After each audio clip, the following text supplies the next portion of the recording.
So hey everyone, welcome back to another quick and very interesting tutorial, where in this quick tutorial I'm going to show you how you can create a blurred background effect for vertical videos in Premiere Pro.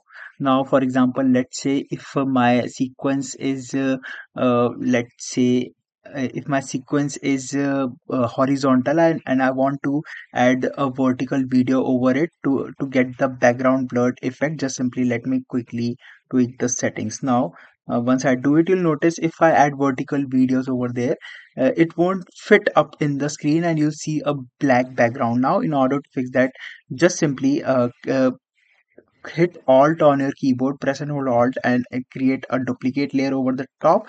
Now select the background layer and extend it to the full large value. Now under the effects panel, search for Gaussian blur right there, drag and drop it to the video that is below over there, and extend the blurriness to, let's say, 80% something. Now you'll notice a blur effect has been added to your vertical videos. Alright, so that's it for this tutorial. I hope this video will be helpful for you. Make sure to hit the like button and subscribe button for more such helpful and interesting tutorials. See you in the next one. Take care.